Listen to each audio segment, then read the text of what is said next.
Good afternoon. Good afternoon, Michael. How are you today? Pretty good, man. Sorry I'm running a little behind. I got stuck at Costco. Oh, it's okay. No problem. I'm late often. A sampler got me. Pizza or cheese? Neither. Oh. Yeah, Skinny Pop. Skinny Pop? Is that the stevia? No, it's like some terrible popcorn.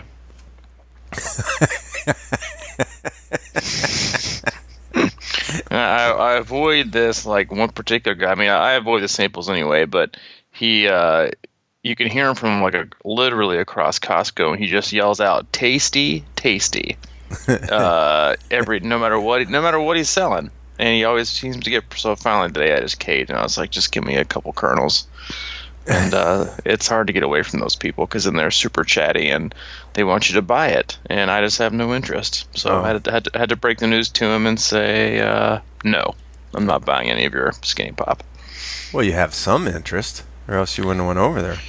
I had interest. Well, I wasn't really going over. It was kind of like it was in my normal route. It was a veer off, a little bit of. It was yeah, but it wasn't really even a veer off. It was more of like a pulled off on the side of the road. Oh, okay. Changing a flat.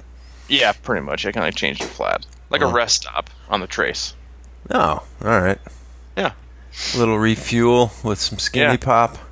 How are you doing? I'm great, man. I'm just sitting here. Got the windows open. Nice breeze coming through the office. My mom and brother were just in town. They left this morning. Oh, man. Bummed I missed them. Yeah. Well, I'm sure we can connect soon. As you know, I've been trying to talk my brother into doing triathlon. They were actually on their way back. He had just did the ride across Florida and learned a very valuable lesson.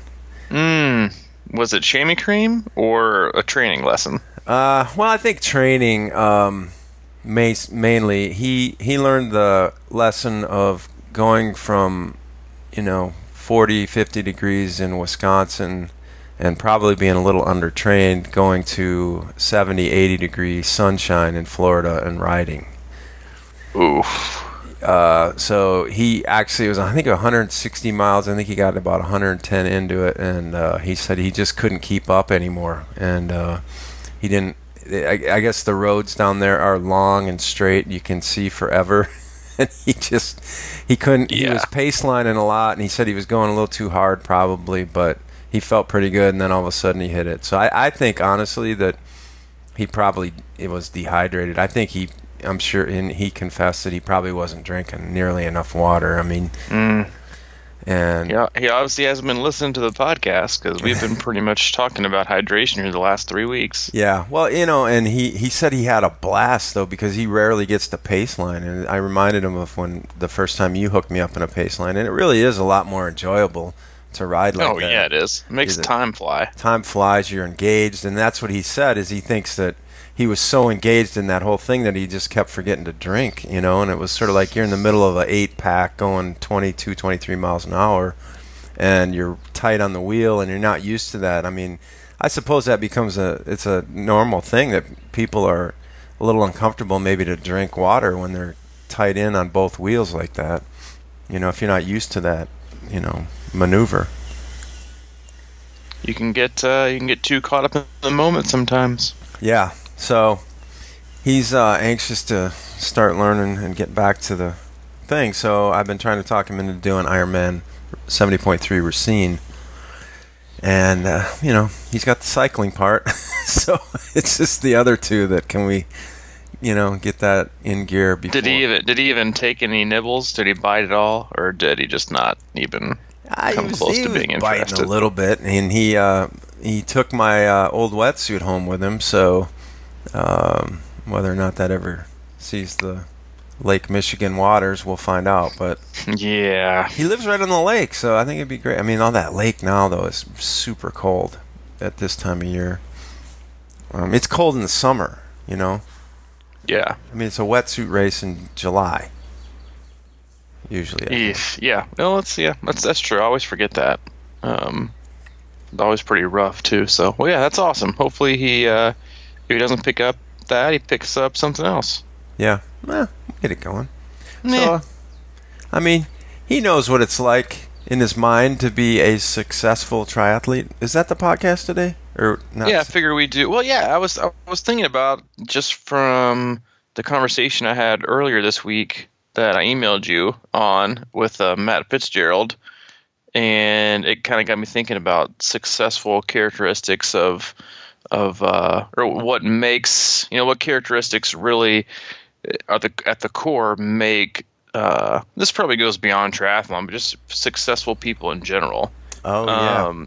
And I think you can grab from a lot of different traits and buckets of those. But when I was responding to him in my email, it kind of got me thinking, what do I feel has kind of made me successful in my performance from triathlon and growing up swimming and running and whatever it is, and then his coaching. And so I thought it might be a good podcast topic to discuss, good characteristics of top level triathletes, or even characteristics that we think among the two of us that have made us successful in what we do. And I think, success is a relative term. Yeah, that's why I hesitated on that. Success. Yeah, I mean, it's all based on what it could be qualifying for Kona, it could be starting a business, it could be, just finishing, and it's I think that's and it's all part of, like I said, success is different based on, the dream is dependent on the dreamer, and that's the only person it should matter to. And so, yeah, this isn't like a characteristics that make you the top 0.001%. It's just, standard things that I've always seen through myself or through you or through others that always help kind of define what I see as, like, you could definitely be successful. I count markers for success, I guess is a better way to put it. Yeah. Yeah. Can I ask you a quick question off the grid, or it's on the same topic, but probably not even in your wheelhouse, just to get it started? Yeah, man. How are you, and how often do you visualize things happening successfully? Yeah, that is a great question. I visualize things going successfully probably at least once a day, to be honest with you. Okay. So in a general sense, in a general sense, but I have I'm very much a glass half full kind of guy. Okay. I always just believe things are going to work out, and I believe that if you, the same way that you can, will something bad to happen, you can will something good to happen. Okay. Can I the reason I thought of that is because can I relay a quick story that I heard, not heard, but yeah, I guess I heard it. I'm working on a new film right now, documentary, and I haven't really talked to you about this, I don't think, but it's about Jimi Hendrix, the guitar player, the most famous guitar player, in history probably. But that's not what he would say. No, he wouldn't. The most he would say Phil Keaggy is the best guitarist he's ever come across. He might. He actually said that. Yeah. Well, maybe famous. He's very humble according to these interviews. But the whole documentary is about his time in Nashville. It was his first year out of the Army. He landed in Nashville and played here for a year before he went to New York, and then he went to London and blew up. So the story is about everyone that knew him at the time, and one of the people that knew him best was this girl. It was his girlfriend at the time, and she even uses that term loosely because she said his first girlfriend in love was guitar. It was never out of his sight. But one story she told was that oftentimes they'd be laying around the house and he would describe his future to her, and he'd say things like, baby, one time down the road I'm going to be playing in front of so many people in the future, and so many people you won't even be able to see. There'll be so many people out in the crowd, and he goes, and I'm going to be wearing funky outfits, I'm going to be wearing like this crazy stuff, and I'm just going to be wooing him with this guitar. And she goes, man, he was describing Woodstock to me before it even happened. And it was like the way she talked about his passion and focus was incredible. And I just, like, that story kind of touched me today, and I just wanted to share it because I think it'll be part of the film or whatever. But I think that's what the visualization part of it is, to me, is kind of just like believing and just seeing things before they happen. And it's amazing how often that does come true. Well, I don't even think. I mean, it kind of goes towards our topic thing anyway. But I don't even necessarily. I mean, to me, that's not really my definition of visualization. It's more of like projecting positive energy. Like I believe like I'm going to do this. Like I can see myself changing this, or I can see myself performing here, or I can see myself going through this and coming out successful. And I think it's that belief before you get to that point that ultimately leads you to it. And I think you see that a lot in endurance sports, especially because with anything you do long term, or that's an extended period event, it's never going to be perfect. Like you can expect one thing and you can expect it to not go perfect. Everything else you don't even know.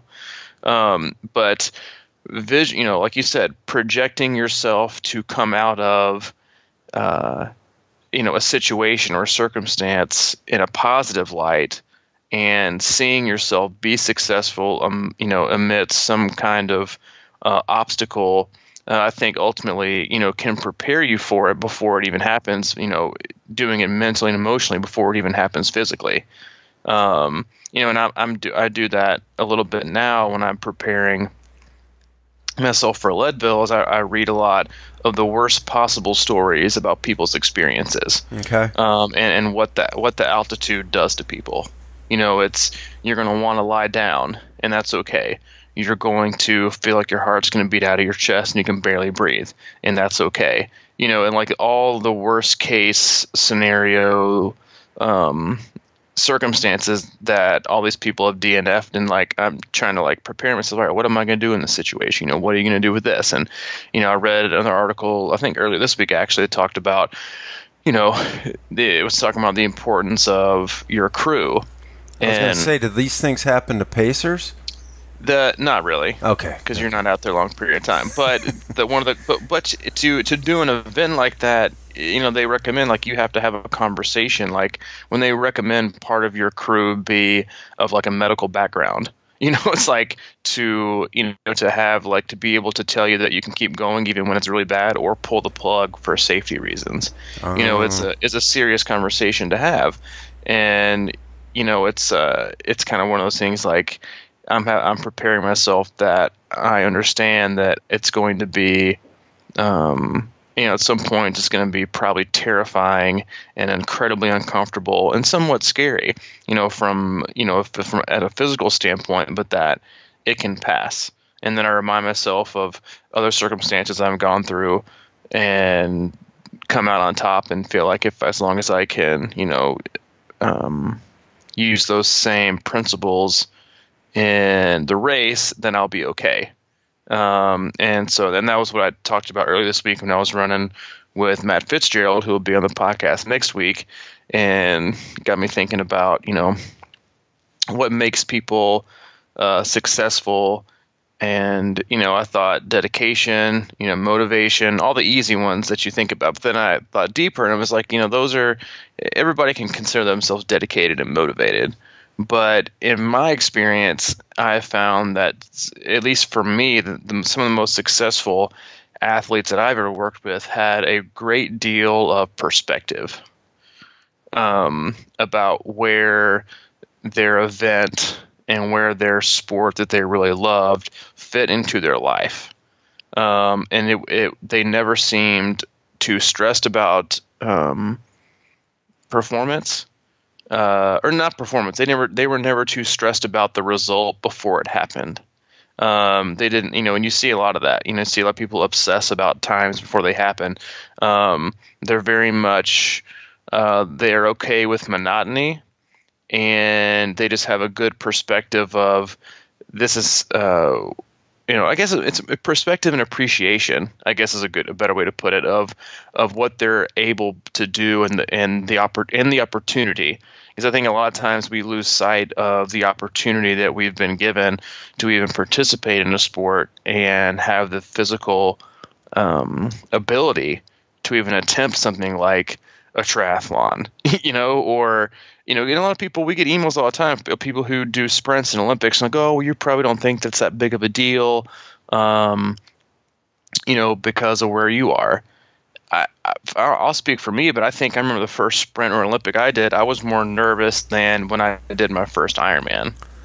Yeah, I think that's fair to say. I certainly was, and I do still remember how big of a deal it was. Every time you cross a threshold and you take on a challenge that makes you shake a little bit inside, it's important. But like you're saying, I mean, even though I was talking about visualizing, success and things like that, it's almost like you have to visualize, the process too, because the minute you start trying to amplify expectations of what that finish line will feel like, it just sort of distorts everything, and you don't appreciate what's going on around you. And it's not all about we kind of talked about that, a lot before, is that it's not the end, it's the journey, and it's setting up realistic expectations and enjoying the little things along the way, and that takes so much pressure off of the big prize. It's like, if that's not the be all end all of your goals, of course you want to finish and everything like that, but the way you finish most successfully and with the least amount of resistance is to be in the moment all day.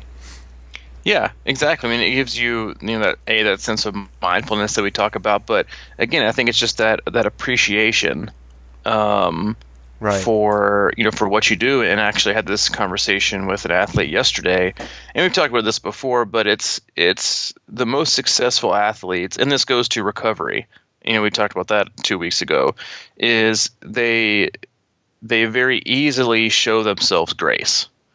And they don't spend an extended period of time beating themselves up over a missed workout, or that they didn't have motivation one day. I mean, I won't use her by name, but I had an athlete text me yesterday who just got back from like a super long road trip and actually crushed all of her workouts on the road trip. And she just texted me and she said, I'm not going to lie, today was a high-stress, low-motivation day. I made it through the trainer session this morning. Then I went to the pool and swam an embarrassing distance before quitting for no other reason that it was just the last thing I wanted to be doing. Just wanted to let you know. And I told her, I said, I quit one of my runs last week, decided to forgive myself, and then ran like hell the next day. And it's that simple. And I didn't always used to have that perspective. You didn't. Totally opposite. I would beat myself up about it and rearrange my whole training schedule to accommodate this missing instead of just going with the flow and appreciating, where, for me running now fits, and then triathlon, that, considering all things and considering all stress and work and whatever it is, like it would have been a monumental success if I just completed this workout. And, so not finishing it was more of the normal than it wasn't. But, it's that part of not beating yourself up, because we are often our worst critics. And we beat ourselves up so often over the smallest mistake or the smallest thing. And again, I think that's one of the benefits too of having a coach. And it has nothing to do with prescribing training or a specific load or doing this. It's helping you keep perspective on the appreciation. And I have athletes that it probably annoys the hell out of them, because they'll do a ride on a Saturday and immediately text me and say, like, how did it look, like, what did my data look like? And I'll ask him, how did you feel? Oh, I felt great. Oh, that's all I need to know. Yeah. It's like you just told me how your ride was, and why do you need to hear it from me? It's like, if it felt good and it was good, then it is good. And you shouldn't look to your laptop or Garmin Connect or Training Peaks to tell you if it was a success. And oftentimes the athletes that I work with, and even the most successful ones you see, it's like that's why they are able to do what they're able to do at such a high volume, is because they love it, and they get a reward from it that's an emotional and mental reward versus a physical reward, because it is so monotonous and it is so boring sometimes, and it is just the same and the same and the same, like sleep, eat, train, swim, bike, run, sleep, eat, repeat. And it's just not that it's not as fancy or as glamorous as people want, but they derive a pleasure out of just doing it because they love it. And we do that so often as we get in our own way by immediately critiquing something that if we hadn't opened our laptop or hadn't looked at our watch, like we wait to decide if it was good or not based on what a computer tells us, not what our heart tells us or our mind tells us. And I think that's an important aspect that you see with burnout. And I used to have the same mentality. It was like if it wasn't on paper, it wasn't on pace, or it wasn't downloadable or whatever. It's like no one's gonna know, and I gotta critique it. And I am the king of, and I will readily admit, I am the king of finishing a race and doing well and saying, yeah, I did this, but we're all the king of the but after the race, and I try my best not to do anymore, but I still do it, and I think there's that amount of appreciation and self-awareness that helps the most successful athletes continue to be successful long term. Well, I can tell you what I'm the king of, and that is A, not finishing workouts, and B, I've never uploaded a workout to Training Peaks or anything like that in my life, because I've never A, I don't know how to do it, and B, I don't have the discipline to always set my watch and get that all set. I just so me, I'm on this, and I think it's, I'm not saying it's the best thing. I need to come to the middle and maybe take advantage of some of that stuff, but there is one thing about my workouts, and they are always by feel. And when I say by feel, sometimes I know I'm running slow, but I also know that what you talk about, that the load, cumulative Yeah. load. Yep. I can tell when that's taken effect because my legs feel heavy and I'm not running well, and I'm not connected to a Garmin at the time, so I don't care. But I know that it's an effective workout, you know what I mean? And I'm getting pleasure because that workout is making me better, and I can just sense that. And I'm not always wrapped up in that. So sometimes, I'll text you every once in a while, like that when I said I just crushed a swim, and you're like, what does that mean? And I kind of, then I get into a little bit of defense mode. But what it means to me is that I went out and did a workout that made me feel amazing, and it gave me confidence about the race that was coming up, or about the fact that I'm getting to be a better swimmer. And in many times when I say I crushed it, that doesn't mean I crush it until I fall apart. That means I'm crushing it and I feel great, and I get out of the water and I just walk away. And I'm like, I know I could have probably knocked out another 500 to 1,000, and that gives me solace, and it gives me confidence that I'm getting ready. You know what I mean? So I don't know if that even fits into exactly what you're saying, but it just reminds me. No, I think it does. I mean, because I think people often think of tunnel vision as a positive for sports performance, and it's really not. It's really a hindrance, because in these days with so much post-training stimulation, whether it's your selfie on Facebook, whether it's your screenshot of your Garmin Connect, whether it's did you get King of the Mountain on Strava, whether it's what's your chronic load on Training Peaks, was it a PR, whatever it was, you immediately tunnel vision into those aspects, and you do it without really thinking about the overall picture. Like you finish a run and you're immediately at a different place. without really knowing how well the run went. And you brought up a great point, is that if you're always looking to something else, like to tell you if your cumulative load or chronic load is too high and it's time for a break, then you can lose sight of that, of being connected to your body and knowing when it's time to shut it down.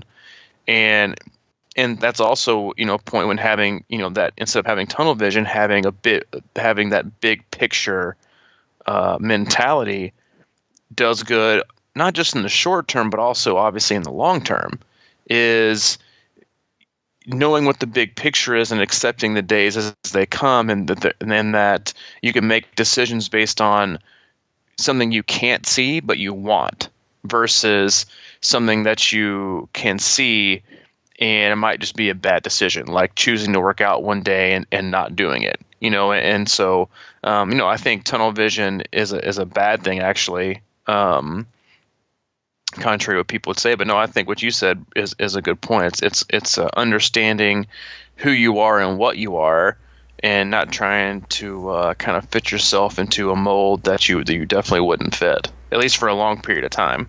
Yeah. So since we're talking about success markers, and I was just talking about heavy legs and stuff like that, and how, I have a tendency to want to see what I can do, even though I'm tired or my legs are worn out and things like that. But once I get past, like sometimes I'll be like, I got to go faster, and I'll push it, and I'll realize I can't. But what I like to do when my legs feel like that, for example, is to really remember that feeling and think of it like, put myself mentally like I'm in the later stages of a race, and remember how those legs feel and how can I make it easier. What kind of things can I do? And that to me all comes back to the sort of the form piece, and that could be something like, really kind of working on my little bit of a lean forward, maybe shortening my strides, or pulling the heels up, or keeping my focus out in the distance rather than at the ground, things like that. And to me, those are the little things that always come back to me in a race, and I start remembering these. And I don't know, I'm not saying I'm a success story or anything like that, but it helps me get through the painful times of a race when I really put myself in a race during painful training sessions. Yeah, you're a success in your own story. Well, yeah. I mean, we all are. I mean, that's why it's all relative. That's why it's those characteristics and markers they can be applied to whatever it is, whether it's finishing your first sprint or it's trying to podium at an Ironman. They all take the same. It's just like we've talked about before. It all depends on where you are and what you want to accomplish, and then where you are within that life cycle of when it's supposed to happen. Yeah. Well, I think too, what I'm saying a little bit is that when I get to a point in my training runs, for example, where it becomes very hard and uncomfortable, and I think the natural tendency for a lot of people, including me, is to try harder, and I really focus on trying easier. So, that's why I say, is like, instead of like really starting to dig and force myself to, run harder, I always look for ways to really take advantage of momentum or whatever it may be, and just try to come back into myself rather than lose myself. And I don't know, that's always, I do that on the bike as well. Like the minute, things are starting to fall apart, or, it gets really hard out towards the end of the ride, that's when I really draw all my focus inward, and I focus on little things like my core, and it's just like it's a way for me to get off of the idea that my whole ride is falling apart. You just go with it. You absorb it. Exactly. You don't fight it. Exactly. Which is and we talked about this on the podcast with Steve Magnus, is so many times when we, like you talked before, you got like defensive, and I think we can do that physically as well. Like, you're pushing. Like a perfect example is cycling into a headwind. Yes, that's a really good one.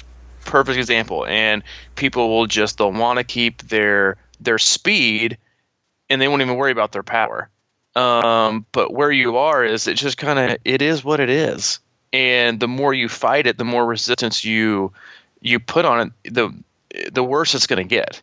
And you can try like 50% harder and only get a 5% return. Or you can choose to just spin it out and ride it out. And the people who are willing to do that are the people that you'll see at the end of the race that are looking as fresh as a daisy, while you're just totally trash thinking, oh, but I crushed it that 5-mile stretch with the headwind, and the person who you passed is now just 10 miles ahead of you on the run. It's absorbing it, and I know I say it a lot, being in the moment, but it's just absorbing it and kind of just taking it as it comes and not putting up so much energy to force a resistance that doesn't need to be there. Yeah. That creates more resistance, I think, and that's when your whole muscular system gets out of whack and it starts doing stuff out of, it's like just weightlifting with bad form or something, Yeah. You're not using absolutely. your whole body, you're starting to use your legs only, Exactly. It's like, and that's if I could picture it, it's like when you try to connect the same ends of a magnet together, and you can just concentrate as hard as you possibly can, and they just, with as much resistance, and they just always shift, and you can just feel it, and you're doing all this work for nothing. And I think that's a good example. What do you feel like? Because I feel like, we have a podcast about it specifically, is going sub 12 in an Ironman after 50 for your first one. What do you feel like was a attribute or characteristic that you took into that race, whether it was during the approach or during training or during your, whatever it was, day before, during whatever it was, that you feel like was just something that you don't think can be replaced? Well, I think it really has a lot to do with what I was just talking about, and that was like, one of the things was, I think the main one, it sounds simple and I talk about it a lot, is that I decided that I was not going to walk on the run, and that ultimately made the difference of a sub 12.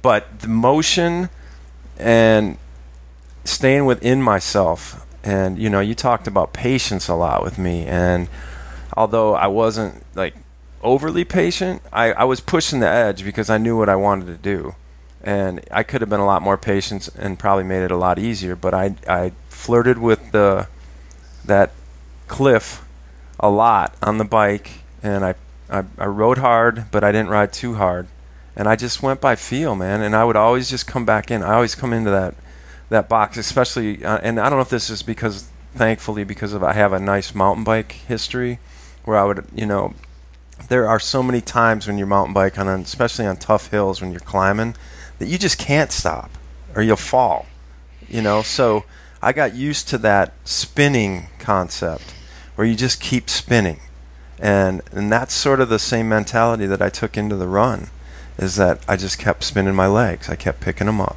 and so it's daunting if you start thinking about the entire race, but you have to continually pull back in, use energy of the crowd and your friends and everything when you see them, but not let that take you out of your game.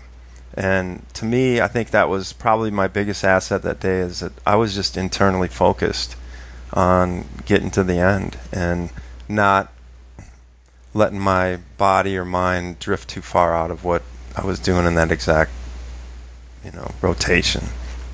Yeah, I mean, I think you brought up a great point, because I wouldn't say that, your plan wasn't to not walk. It was, you were just committed to not walking. Yeah.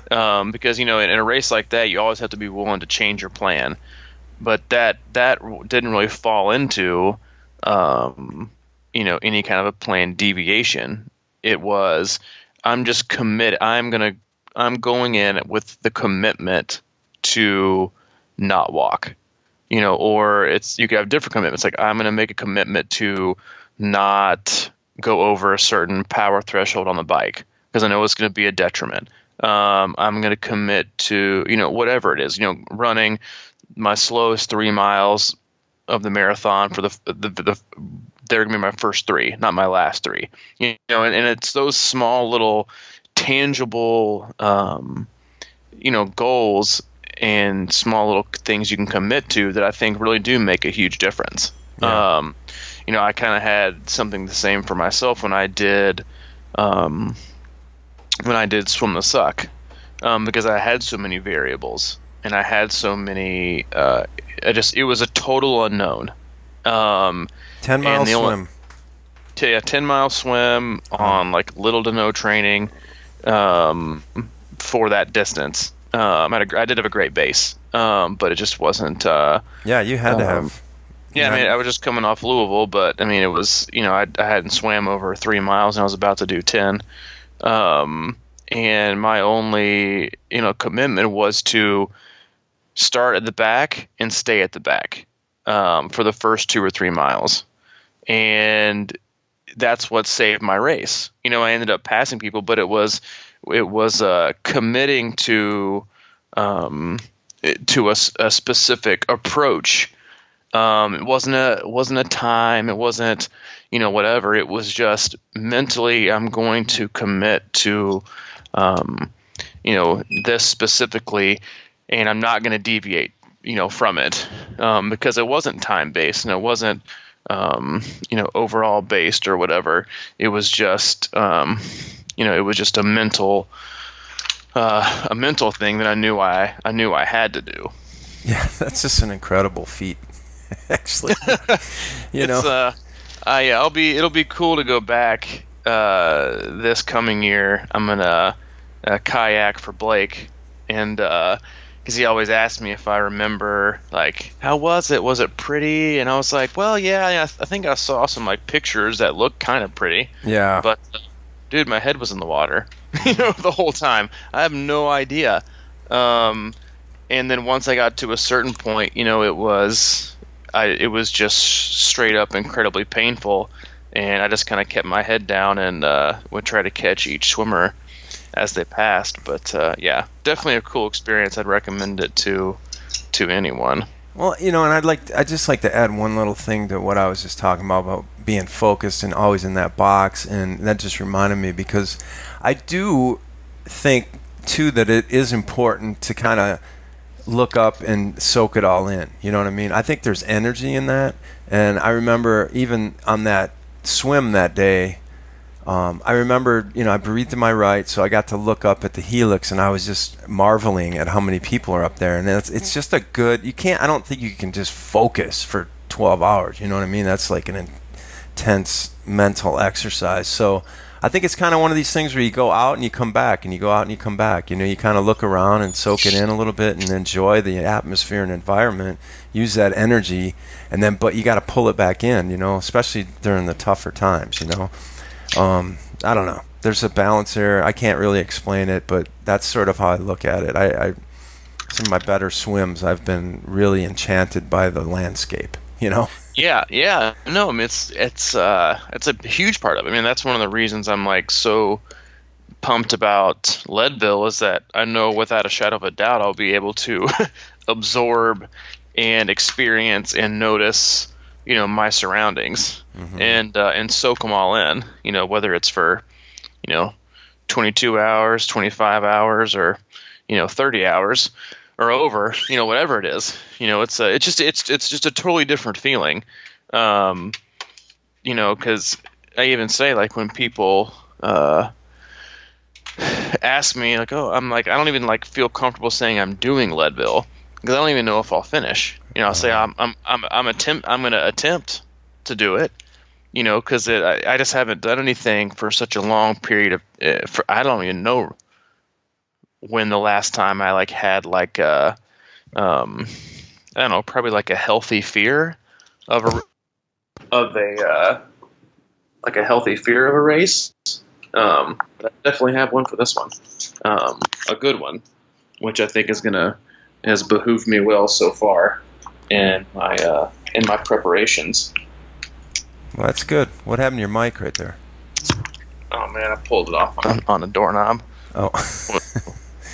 What was the last thing you heard? I can fill it in. You can edit it. I could hear it. It was just echoing. Oh, you could? Yeah, it was fine. Yeah, so anything else you want to get into and sum this up? I would like to say, that you can, sports and life have so many similarities, and they have so many parallels that you can draw from. And they can both benefit each other equally well, or they can both, almost devastate the other equally well. And so I would encourage some of the best people I know and the best athletes I know really pull from the trials and tribulations and difficulties or trauma in their life to benefit and have the mental capacity and resiliency to perform well in endurance sports. And, I think everybody to an extent has some kind of, whether it's a small, mild, or extreme trauma that they've had in their life. If they haven't, whatever. I'd be kind of shocked, to be honest with you. Yeah. Because everybody has their different definition. But it's going back and reverting back, not sometimes to like how you were in training or how you were in this other race that gives you confidence to do well. It's looking back on just the fabric of who you are and what you've been able to accomplish in life and what you've been able to overcome, that oftentimes is the most irreplaceable and invaluable tool you can take into a race, is that experience and that built up resiliency that people can have kind of within themselves, that we've seen and we've heard a million times from emails we've gotten and from our own personal experiences. It's one of those things that you can't train, you can't buy. It's just one of the things you have to experience it, and then have the courage to bottle it up and remind yourself to use it on race day. Yeah, exactly. Yeah, it's about channeling, right? Channeling. Yeah, it is. Good stuff. For good. Good stuff. All right, man. So Steve Fitzgerald. Nope. Matt Fitzgerald. Sorry. You butchered it. Okay, let's do it. So Matt Fitzgerald coming up. We'll have Matt Fitzgerald on. He'll be our next Thursday podcast. He and I had the distinct pleasure of running and chatting with him this last Monday. He is the author. He is an author, coach, and nutritionist.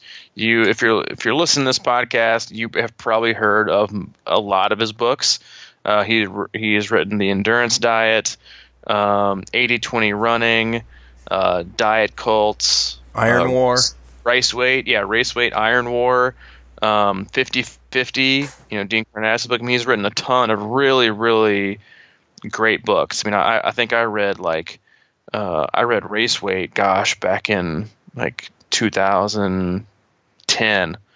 Was the first book I got, and we ran, and he is currently in the middle of running 8 marathons in 8 weeks. Good for him, man. Yeah. Better him than me.